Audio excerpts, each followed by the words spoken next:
तो dear students, आज के इस वीडियो में हम नाइट्रोजन क्या है और नाइट्रोजन का निर्माण कैसे होता है, नाइट्रोजन किसके किसके साथ अभिक्रिया करती है, नाइट्रोजन के गुणधर्म क्या क्या हैं, नाइट्रोजन के उपयोग क्या क्या हैं, इन सब के बारे में एकदम सहज सरल और बिल्कुल आपकी भाषा में पढ़ने वाले हैं। तो आइए बिना देर के वीडियो को शुरू करते हैं। सबसे पहले बात हम करते हैं नाइट्रोजन की। तो नाइट्रोजन का जो प्रतीक होता है, जो चिन्ह होता है, वह क्या होता है? आपका N होता है। नाइट्रोजन का जो प्रतीक यानी कि चिन्ह होता है क्या होता है? N होता है। और जो आपने पाठ 3 में आवर्त सारणी पढ़ी थी, तो आवर्त सारणी में जो समूह थे यानी कि जो इस प्रकार से खड़ी खड़ी ऐसे लाइनें थी, उसमें से जो आपका 15वां लाइन है यानी कि 15वां समूह जो है, 15वें समूह का यह पहला तत्व है। 15 समूह का यह कौन सा तत्व है? पहला तत्व है। यानी कि समूह 15 में सबसे ऊपर कौन रहता है? आपका नाइट्रोजन रहता है। अब देखिए, अगर इसके हम परमाणु क्रमांक की बात करें तो परमाणु क्रमांक इसका होता है कितना? 7। और अगर इसके परमाणु भार की बात करें तो इसका परमाणु भार आपका होता है कितना? 14। परमाणु क्रमांक 7 है, यानी इसमें इलेक्ट्रॉनों की जो संख्या है, इलेक्ट्रॉनों की जो संख्या है वह कितनी होगी? इलेक्ट्रॉनों की संख्या इसमें कितनी होगी? 7। अब इस 7 के आधार पर अगर हम इसका क्या कर दें? इलेक्ट्रॉनिक विन्यास कर दें, इलेक्ट्रॉनिक विन्यास कर दें, तो इसका इलेक्ट्रॉनिक विन्यास क्या हो जाएगा? 1s2 2s2 और 2p3। यहां से देखिए, पहले कक्षक में कितने इलेक्ट्रॉन? 2 इलेक्ट्रॉन। दूसरे कक्षक में कितने इलेक्ट्रॉन? 2 यहां 3 यहां, यानी कि 5 इलेक्ट्रॉन। इस प्रकार से करके इसमें टोटल कितने इलेक्ट्रॉन हो गए? 7 इलेक्ट्रॉन। पहले कक्षा में 2 इलेक्ट्रॉन, दूसरे कक्षा में 5 इलेक्ट्रॉन। अगर हम नाइट्रोजन की बात करें तो यह किस अवस्था में पाई जाती है? तो जो नाइट्रोजन आपकी है यह किस अवस्था में पाई जाती है? गैसीय अवस्था में पाई जाती है। दूसरी चीज कि यह जो वायुमंडल में यह N2 के रूप में पाई जाती है, इसलिए इसे हम कहते हैं die nitrogen. Die nitrogen N2 की अवस्था में पाई जाती है। हमारे जो वायुमंडल में जो नाइट्रोजन आपकी है वह किस अवस्था में पाई जाती है? गैस की अवस्था में पाई जाती है। और यह N2 के रूप में हमेशा N के साथ 2 अणु रहते हैं, इसलिए इसको हम डाई नाइट्रोजन भी कहते हैं। क्या कहते हैं? डाई नाइट्रोजन भी कहते हैं। अब देखिए, हमारे वायुमंडल में, हमारे वातावरण में यह सबसे अधिक मात्रा में पाई जाती है। यह क्या कितनी मात्रा में पाई जाती है? वातावरण में। तो वातावरण में कितनी मात्रा में पाई जाती है? 78% जो आपका होता है क्या होता है? N2 होता है। N2 हमारे वातावरण में या वायुमंडल में कितनी मात्रा में पाई जाती है? 78% पाई जाती है। अब देखिए, जो इसके खोज का जो श्रेय है, इसकी खोज का श्रेय किसको जाता है? रदरफोर्ड को जाता है। इसके खोज का श्रेय किसके खोज का? N2 की खोज का श्रेय किसको जाता है? रदरफोर्ड को जाता है। देखिए, एक रदरफोर्ड के गुरु थे, उन्होंने इसके पहले रदरफोर्ड के पहले ही उन्होंने एक प्रयोग किया कि एक बंद डिब्बे में मोमबत्ती को जलाया, और मोमबत्ती कुछ देर के बाद जब बुझ जाती है तो उस डिब्बे में क्या इकट्ठी हो जाती है? कुछ गैस इकट्ठी हो जाती है। अब उस गैस का जब उन्होंने परीक्षण किया तो उन्होंने ये पाया कि उस डिब्बे के अंदर जो भी गैस है उस मोमबत्ती को जलने में बाधा उत्पन्न कर रही है, यानी कि उसमें ऐसे तत्व हैं जो कि मोमबत्ती को जलने नहीं दे रहे हैं। हालांकि उस टाइम में वो गुरु महाराज इनके जो रदरफोर्ड के थे उस गैस के बारे में बहुत ज्यादा अध्ययन नहीं कर सके और हमें बहुत ज्यादा नहीं बता सके। तो आगे चल करके रदरफोर्ड ने उस गैस के बारे में हमें बताया, उस गैस के बारे में हमें बताया। इसलिए जो इस N2 के खोज का जो श्रेय है किसको जाता है? आपके रदरफोर्ड को जाता है। अगर हम बात करें कि N2 की खोज कब हुई, N2 की खोज कब हुई, तो N2 की खोज जो है 1772 ईस्वी में हुई। किस ईस्वी में हुई? 1772 ईस्वी में रदरफोर्ड और सेले नामक वैज्ञानिक के द्वारा N2 की खोज हुई। और उस टाइम, जिस टाइम 1772 में इसकी खोज हुई थी, उस टाइम इसे किस नाम से जाना जाता था? इसे एजोट के नाम से जाना जाता था। किस नाम से जाना जाता था? उस टाइम इसे एजोट के नाम से जाना जाता था। अब आगे चल करके इसको 1790 ईस्वी में शाप्टल नामक वैज्ञानिक द्वारा इसको नाम दिया गया किसका? नाइट्रोजन का। किसका नाम दिया गया? नाइट्रोजन का। किस ईस्वी में? 1790 ईस्वी में शाप्टल के द्वारा क्या नाम दिया गया? इसका नामकरण किया गया, नाइट्रोजन इसका नाम दिया गया। तो सबसे पहली चीज देखिए, यहां से महत्वपूर्ण 2-3 प्रश्न बन जाते हैं कि नाइट्रोजन की खोज कब हुई? तो 1772 ईस्वी में। किसके द्वारा हुई? तो रदरफोर्ड के द्वारा हुई। रदरफोर्ड और सेले, दो वैज्ञानिक, सेले, रदरफोर्ड और सेले, दो वैज्ञानिकों ने मिलकर के 1772 ईस्वी को इसमें डिफाइन किया। देखिए पहले क्या था कि जो आपकी वायु थी, वायु को एक तत्व समझा जाता था। पहले, बहुत पहले की मान्यता थी कि वायु जो है, वायु एक प्रकार की क्या है? तत्व है। लेकिन बाद में आगे चल करके पता चला कि वायु एक्चुअली में तत्व नहीं है, बल्कि वायु के अंदर कई तत्व मिले हुए हैं, जिसमें से एक तो सक्रिय है, दूसरा क्या है? निष्क्रिय है। तो जो सक्रिय तत्व था उसे हम आगे चल करके नाम दिए ऑक्सीजन का, और जो निष्क्रिय तत्व था उसे हम आगे चल करके नाम दिए किसका? नाइट्रोजन का। और नाइट्रोजन हमारे वातावरण में सर्वाधिक मात्रा में पाई जाती है। कितनी? 78%, यानी कि 78% पाई जाती है। तो अगर हम नाइट्रोजन के boiling point and metalling point की बात करें, तो जो इसका मेटलिंग पॉइंट होता है, यानी कि जो इसका हिमांक होता है, यानी कि जिस पर नाइट्रोजन बर्फ के रूप में जमना शुरू कर देती है, वह कितना होता है? इसका माइनस का 210 डिग्री सेंटीग्रेड, माइनस का 210 डिग्री सेंटीग्रेड। और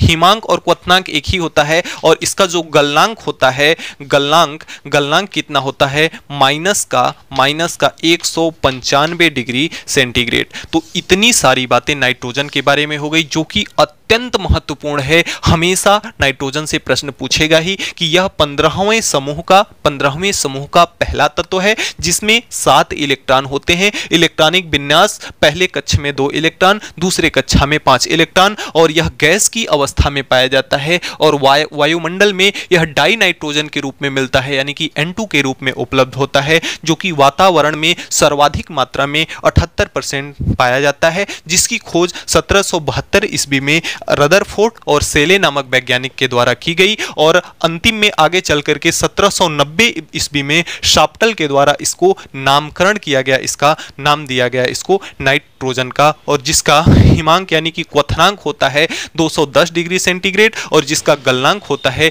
माइनस का 195 डिग्री सेंटीग्रेड। तो नाइट्रोजन के बारे में इतनी प्यारी प्यारी बातें आप हमेशा याद रखेंगे। अब आइए चलते हैं कि इस प्यारे से नाइट्रोजन को किस प्रकार से बनाया जाता है। तो डियर स्टूडेंट्स, अगर हम N2 यानी कि नाइट्रोजन के निर्माण की विधि की बात करें, तो देखिए हमने एक छोटा सा प्यारा सा चित्र बनाया है, जिसे हम कहते हैं प्रयोगशाला विधि। क्या कहते हैं हम? जिसे प्रयोगशाला विधि कहते हैं। तो जो नाइट्रोजन का निर्माण है, यहां पर जो हम पढ़ने वाले हैं, किस विधि को पढ़ने वाले हैं? प्रयोगशाला विधि को। नाइट्रोजन के निर्माण के लिए अनेक सारी विधियां हैं। जैसे देखिए, नाइट्रोजन जो हमारे वायुमंडल में है, संयुक्त अवस्था में पाया जाता है। स्वतंत्र का मतलब खुला हुआ, और संयुक्त का मतलब मिला हुआ। तो देखिए, संयुक्त अवस्था में पाया जाता है, कहने का मतलब क्या है? जैसे आपका अमोनियम क्लोराइड हो गया, अमोनिया हो गया, यानी कि बहुत सारे तत्व। जैसे आपका प्रोटीन क्या है? उच्च अणुभार वाले नाइट्रोजनी युक्त पदार्थ जो हैं, वही क्या कहलाते हैं? आपके प्रोटीन। यानी कि प्रोटीन में जो मुख्य पदार्थ है वह क्या होता है? आपका नाइट्रोजन। तो यानी कहने का मतलब यह है कि नाइट्रोजन जो है विभिन्न तत्वों में, विभिन्न पदार्थों में क्या होता है? मिला हुआ होता है, जिसे हम संयुक्त अवस्था कहते हैं। तो नाइट्रोजन किस अवस्था में पाया जाता है? संयुक्त अवस्था में पाया जाता है। तो यहां पर नाइट्रोजन के निर्माण की जो हम विधि पढ़ने वाले हैं, वह क्या है? प्रयोगशाला विधि। देखिए, इस प्रकार की एक व्यवस्था होती है। यहां पर एक गोल पेंदी का इसमें क्या लगा होता है? गोल पेंदी का फ्लास्क लगा होता है। गोल पेंदी का ये फ्लास्क लगा होता है, जिसके अंदर हम क्या क्या रखते हैं? पहला चीज हम लेते हैं नौसादर। और नौसादर किसे कहते हैं? देखिए, मोस्ट इंपॉर्टेंट है। नौसादर का सूत्र भी कभी कभी पूछ देता है। इसे हम कहते हैं अमोनियम। इसे हम क्या कहते हैं? अमोनियम क्लोराइड कहते हैं, जिसका सूत्र होता है NH4Cl। अमोनियम क्लोराइड यानी कि नौसादर, जिसका सूत्र आपका होता है NH4Cl। दूसरा चीज हम लेते हैं सोडियम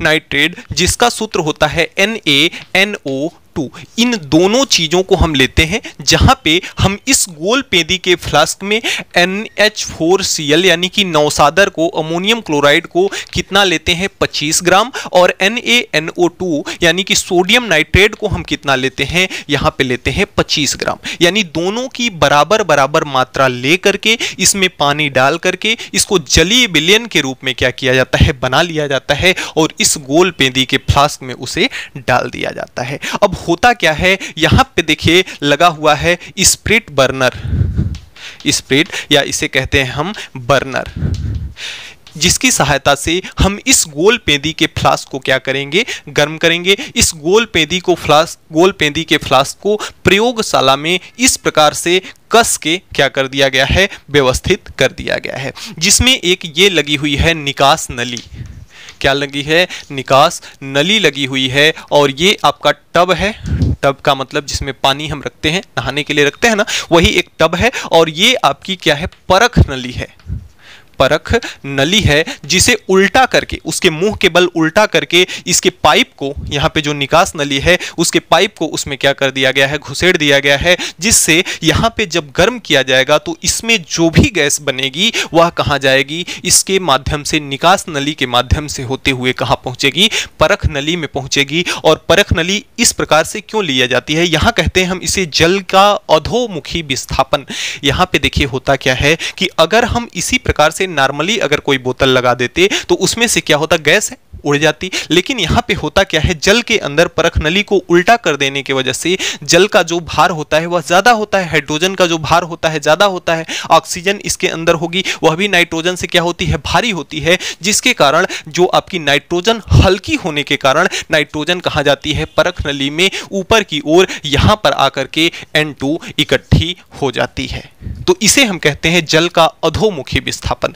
तो सबसे पहला चीज हम क्या करते हैं कि गोल पेंदी के फ्लास्क में नौसादर और सोडियम नाइट्रेट के 25-25 ग्राम मात्रा को हम जल में विलय करके, जल में विलयन बना के, जल में घोल करके उसे क्या करते हैं स्प्रिट बर्नर की सहायता से गर्म करते हैं। और जब इसे गर्म किया जाता है तो इसके अंदर होती है क्या, रासायनिक अभिक्रिया, जिसके कारण गैस बनती है, और उस गैस को इस निकास नली की सहायता से एक टब में रखे उल्टी परख नली में क्या कर देते हैं, लगा देते हैं, जिससे जब यह गर्म होता है तो नाइट्रोजन गैस निकलती है और परख नली के खाली वाले भाग में जाकर के क्या हो जाती है, एकत्रित हो जाती है। अब आइए देखते हैं कि इसके अंदर कौन सी अभिक्रिया हुई। हमने क्या क्या मिलाया था, NH4Cl को मिलाया था, और प्लस क्या मिलाया था, NaNO2 को मिलाया था। ध्यान दीजिएगा कि दोनों क्या है, एक्वस के रूप में है, विलयन के रूप में है, दोनों क्या है, एक्वस के रूप में है, बिलियन के रूप में है। तो इसको मिला करके हमने क्या किया, यहाँ स्प्रिट बर्नर की सहायता से इसे गर्म किया, और जब इसे गर्म किया तो जो आपका यह Na है, सोडियम है, वह इसके क्लोरीन के साथ अभिक्रिया कर लेगा, क्योंकि सोडियम पे कितना चार्ज होता है, +1, क्लोरीन पे कितना होता है, -1, यानी इसकी संयोजकता 1, इसकी वैलेंसी 1, यह इसके साथ, यह इसके साथ बना लेगा आपका NaCl। तो यहाँ पे सबसे पहला जो उत्पाद बनाएगा NaCl, यानी कि आपका नमक बनेगा, सोडियम क्लोराइड बनेगा। दूसरी चीज यहाँ पे क्या होती है कि यहाँ पे देखिए H की मात्रा कितना है, 4 है, और O की मात्रा कितनी है, 2। एक चीज आप हमेशा शॉर्टकट में याद रखेंगे कि जब ऑक्सीजन और हाइड्रोजन का अनुपात 2 और 1 का हो, यानी कि ऑक्सीजन जितना है उसका जस्ट 2 गुना अगर हाइड्रोजन है, तो वहां पे हमेशा क्या बनेगा, आपका जल बनेगा, H2O। भाई H2O में क्या है, ऑक्सीजन 1 है, हाइड्रोजन 2 है, यानी कि ऑक्सीजन से 2 गुना हाइड्रोजन अगर जहां भी होगा तो वहां क्या बनेगा, जल बनेगा। यहाँ पे ऑक्सीजन 2 है, हाइड्रोजन 4 है, यानी कि हाइड्रोजन जो ऑक्सीजन से क्या है, 2 गुना है, 2 दूना 4, तो यानी कि कितनी मॉलिक्यूल में बन जाएगा, 2, तो 2 में O का गुणा होगा तो 2O हो जाएगा, 2O यहाँ है, और H की मात्रा 4 है, तो H की मात्रा 2 दूना के कितने हो गई, 4 हो गई। अब देखिए बच क्या रहा है, एक N आपका यहाँ बचा, एक N आपका यहाँ बचा, यानी कि 2 N बच रहा है, तो एक सीधा सीधा आपका मुख्य उत्पाद बन जाएगा N2, जो कि इस परख नली में अधोमुखी विस्थापन के द्वारा इसे हम क्या कर लेंगे, प्राप्त कर लेंगे। तो ये आपका यहाँ से डाई नाइट्रोजन नाइट्रोजन कौन सा, डाई, यानी कि 2 मॉलिक्यूल में नाइट्रोजन के 2 अणु रहेंगे, इसलिए इसे कहते हैं हम डाई नाइट्रोजन। इस प्रकार से हम डाई नाइट्रोजन को प्राप्त कर सकते हैं। बहुत आसान सा मेथड है कि हम गोल पेंदी के फ्लास्क में हम क्या करेंगे, नौसादर को और सोडियम नाइट्रेट के बराबर बराबर मात्रा को लेकर के उसका विलयन बना करके स्प्लिट बर्नर की सहायता से गर्म करते हैं, जिससे गैसें निकलती हैं और उन गैसों को निकास नली के माध्यम से हम निकाल देते हैं। और वह गैस कौन सी होती है, डाई नाइट्रोजन गैस होती है, जिसे हमें प्राप्त करना होता है। तो जल के अधोमुखी विस्थापन के द्वारा हम इस परख नली में क्या करते हैं, गैस को, नाइट्रोजन, डाई नाइट्रोजन गैस को इकट्ठा कर लेते हैं। अब अगर हम इस N2 की बात करें, इसके भौतिक गुण की, तो N2 हमने शुरू में ही बताया कि N2 क्या है, आपकी एक प्रकार की गैस है। और अगर इसके भौतिक गुण की बात करें तो जो नाइट्रोजन है एक रंगहीन, गंधहीन, स्वादहीन गैस है, रंगहीन, गंधहीन, स्वादहीन गैस। तो डियर स्टूडेंट्स, जैसा कि हमने आपको बताया कि नाइट्रोजन एक लगभग निष्क्रिय प्रकार की गैस है, जो कि ना तो किसी भी धातु या ना तो किसी भी तत्व के साथ क्रिया करके यौगिक का निर्माण करती है और ना ही यह जलती है। तो इसे हम क्या मानते हैं, एक निष्क्रिय गैस मानते हैं। इसके भौतिक गुण की अगर बात करें तो यह रंगहीन, गंधहीन और स्वादहीन गैस है। अब देखिए इसका जो रासायनिक गुण है मोस्ट इंपॉर्टेंट है, केमिकल प्रॉपर्टीज ऑफ N2 यानी कि नाइट्रोजन। अब देखिए नाइट्रोजन जब ऑक्सीजन से अभिक्रिया करती है तो क्या होता है, देखिए यह बहुत ही उच्च ताप पर, यह अभिक्रिया कैसी होती है, उच्च ताप पर। और यह लगभग कितने ताप पर होती है, तो यह अभिक्रिया तो होती है 2000 केल्विन पर होती है। कितने ताप पर होती है, 2000 केल्विन पर होती है। ऑक्सीजन से N2 जो है ऑक्सीजन यानी कि O2 से अभिक्रिया, यह भी एक गैस है और यह भी क्या है, ऑक्सीजन भी एक प्रकार की क्या है, गैस है। और यह अभिक्रिया जब 2000 केल्विन पर जब यह अभिक्रिया होती है तो यह क्या बनाता है, NO बनाता है 2 मॉलिक्यूल में, NO यानी कि नाइट्रिक ऑक्साइड बनाता है। क्या बनाता है, नाइट्रिक ऑक्साइड बनाता है। तो जब ऑक्सीजन और नाइट्रोजन की आपस में उच्च ताप पर अभिक्रिया होती है तो क्या बनता है, नाइट्रिक ऑक्साइड बनता है, यानी कि NO का निर्माण होता है। अब अगर हम धातुओं से क्रिया की बात करें तो धातुओं से भी क्रिया यह क्या करती है, उच्च ताप पर होती है। किस पर होती है, उच्च ताप पर होती है। जैसे अगर लिथियम की बात करें तो लिथियम के साथ अगर N2 की अभिक्रिया होगी, लिथियम के साथ अगर N2 की अभिक्रिया होगी तो यह भी क्या होगी, उच्च ताप पर गर्म करने पर ही इसकी अभिक्रिया। अब जब हम लिथियम को नाइट्रोजन की उपस्थिति में क्या करते हैं, उच्च ताप पर गर्म करते हैं, तो यहां पे हमारा जो बनाता है, यहां पे हमारा बनाता है लिथियम नाइट्रेट बनता है, लिथियम नाइट्रेट यानी कि आपका Li3 और N बनता है। अगर इसको हम संतुलित कर दें तो N की मात्रा कितनी थी, 2 थी, तो Li को हमने कितना लिया, 3 गुना के कितना हो जाएगा, 6। तो Li को हमें यहाँ कितना लेना पड़ेगा, 6। अब जाकर के यह समीकरण क्या होगा, संतुलित है। तो जब कभी भी नाइट्रोजन उच्च ताप पर किसी भी धातुओं के साथ अभिक्रिया करती है तो धातु का नाइट्रेट बनाती है। क्या बनाती है, धातु का नाइट्रेट। अगर सोडियम के साथ अभिक्रिया करेगी तो सोडियम नाइट्रेट, मैग्नीशियम के साथ अभिक्रिया करेगी तो मैग्नीशियम नाइट्रेट, लिथियम के साथ अभिक्रिया की तो क्या बनाई, लिथियम नाइट्रेट। अब देखिए एक मोस्ट इंपॉर्टेंट जो है हाइड्रोजन से क्रिया, किसकी, N2 की। जब हाइड्रोजन और नाइट्रोजन आपस में क्रिया करती है तो एक मोस्ट इंपॉर्टेंट समीकरण बनता है जिसे हम कहते हैं हैबर प्रक्रम। एक नंबर में छोटा सा सवाल आपको हमेशा पूछ देता है कि हैबर प्रक्रम को समझाइए।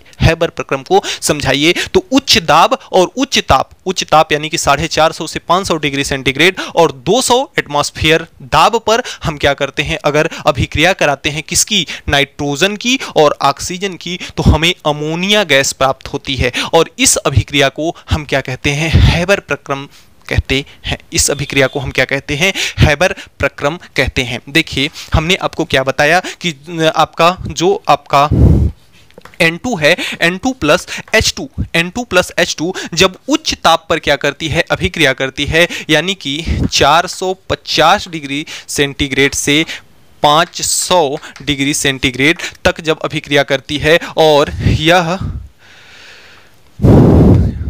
200 एटमॉस्फियर दाब पर जब यह अभिक्रिया होती है, देखिए यह एक उत्क्रमणीय अभिक्रिया है। यह चिन्ह किसका है? उत्क्रमणीय का है। कि जैसे उत्क्रमणीय का मतलब क्या हुआ कि जैसे N2 और H2 को हमने मिलाया तो हमें क्या प्राप्त हुआ? NH3 प्राप्त हुआ। अगर इसको 3 मालिक्यूल में ले लें और यहाँ पे इसको 2 मालिक्यूल में बना दें तो N की मात्रा कितनी है? 2 है, और H की मात्रा कितनी है? 3 दूना 6 है, तो 3 दूना कितना हो गई? 6 हो गई। अब देखिए यह चिन्ह किसका है? उत्क्रमणीय अभिक्रिया का है। उत्क्रमणीय अभिक्रिया का मतलब यह हुआ कि जैसे हमने इसको और इसको मिलाया, इसको गर्म किया तो हमें क्या प्राप्त हुआ? ये प्राप्त हुआ। तो अब अगर बाद में हम चाहें इसको गर्म करके तो हम इसको प्राप्त कर सकते हैं। यानी कहने का मतलब कि जिसके द्वारा हमने इसको प्राप्त किया, अगर पुनः इसको हम गर्म कर दें तो फिर से यह किस में बदल जाएगी? इसमें बदल जाएगी। यानी कि यहां से यहां और यहां से यहां यह आसानी पूर्वक जा सकती है, जिसे हम कहते हैं उत्क्रमणीय अभिक्रिया।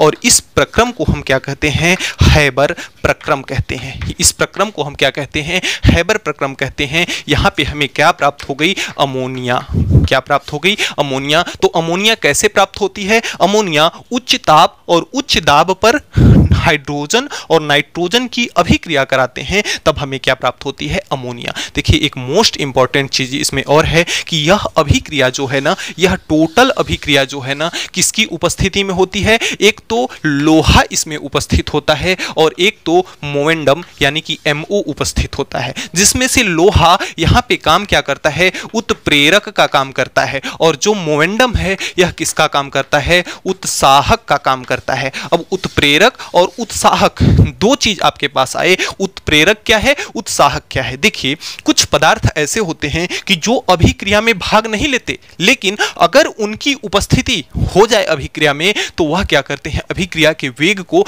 बढ़ा देते हैं। जैसे कि अगर आप कोई काम कर रहे हैं, अगर आप पढ़ाई कर रहे हैं और आप पढ़ नहीं रहे हैं, खेल रहे हैं, लेकिन अगर वहां पे अगर आपके पापा डंडा लेकर के खड़े हो जाएं तो आप आराम से जल्दी जल्दी पढ़ना, मन से पढ़ना शुरू कर देंगे, डर से ही, लेकिन पढ़ना आप शुरू कर देंगे। ठीक उसी प्रकार से जो Fe है उत्प्रेरक का कार्य करता है। यानी कि Fe क्या करता है? डंडा लेकर के खड़ा हो जाता है, जिससे यह अभिक्रिया का वेग अत्यंत तेज तीव्र हो जाता है और यह अभिक्रिया होकर के क्या बना लेती है? अमोनिया। अगर लोहा उपस्थित ना हो तो यह अभिक्रिया अत्यंत मंद अभिक्रिया होगी।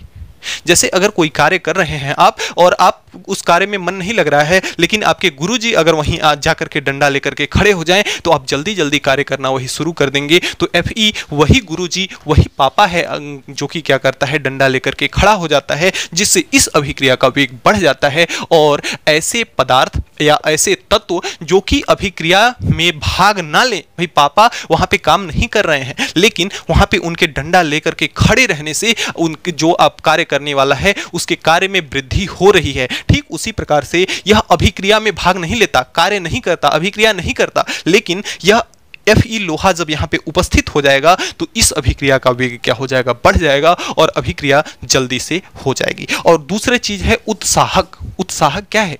जैसे अगर आपके पेट में भोजन नहीं है तो आप चाह कर भी कोई कार्य कर सकते हैं क्या? नहीं कर सकते। आपकी क्रियाशीलता कम हो जाएगी, आपकी क्रिया करने की क्षमता, कार्य करने की जो क्षमता है कम हो जाएगी अगर आपके पेट में खाना नहीं है तब। ठीक उसी प्रकार से मोमेंडम जो है उत्साहक का कार्य करता है कि उसको इतना एनर्जी प्रदान करता है जो कि इसकी उपस्थिति, केवल यह भी अभिक्रिया में भाग नहीं लेता, लेकिन इसकी उपस्थिति से यह अभिक्रिया में क्या हो जाती है? क्रियाशीलता इसकी बढ़ जाती है। तो ऐसे पदार्थ या ऐसे तत्व जो अभिक्रिया की क्रियाशीलता को क्या करते हैं? बढ़ा दें, वह क्या कहलाते हैं? उत्साहक कहलाते हैं। वह क्या कहलाते हैं? उत्साहक कहलाते हैं। तो मोस्ट इंपॉर्टेंट इसको लगा लीजिएगा, मोस्ट इंपॉर्टेंट इसको लगा लीजिएगा कि इसे हम सबसे पहले चीज क्या कहते हैं? हैबर प्रक्रम कहते हैं, जिसमें ऑक्सीजन और नाइट्रोजन और हाइड्रोजन की अभिक्रिया हम कराते हैं उच्च ताप और उच्च दाब पर, और अमोनिया गैस प्राप्त करते हैं किसकी उपस्थिति में?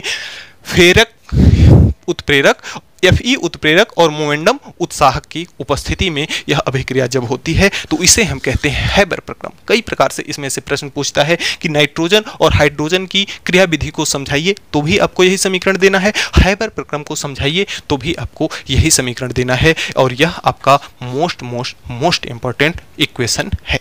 तो आइए बच्चों, अब लास्ट क्रम में हम समझ लेते हैं नाइट्रोजन के उपयोग। तो देखिए नाइट्रोजन का उपयोग कहाँ कहाँ होता है। सबसे पहले अगर हम बात करें तो हमारे शरीर शरीर के अंदर, जीवों के अंदर, वनस्पतियों के अंदर सबसे प्रचुर मात्रा में क्या पाया जाता है? प्रोटीन पाया जाता है। और अगर प्रोटीन की हम बात करें तो प्रोटीन क्या होते हैं? उच्च अणुभार वाले नाइट्रोजनी युक्त पदार्थ होते हैं। जो प्रोटीन होते हैं, प्रोटीन की परिभाषा क्या है? प्रोटीन क्या है? तो प्रोटीन उच्च अणुभार वाले नाइट्रोजनी युक्त पदार्थ हैं। देखिए कमेंट बॉक्स में आप लिखिए कि प्रोटीन क्या है। प्रोटीन उच्च अणुभार वाले नाइट्रोजनी युक्त पदार्थ हैं। इस चीज को कमेंट बॉक्स में लिखिए ताकि हमेशा के लिए आपको याद रहे। कमेंट बॉक्स में आप जितना एक्टिव रहेंगे उतना ही चीजें आपको बेहतर समझ में आएंगी और उतना ही आपके दृष्टि पटल पर वह चीजें याद हो जाएंगी। तो आप लिखेंगे कि प्रोटीन क्या है? प्रोटीन उच्च अणुभार वाले नाइट्रोजनी युक्त यौगिक या नाइट्रोजन युक्त पदार्थ होते हैं। तो जीवों व वनस्पतियों में पाए जाने वाले प्रोटीन में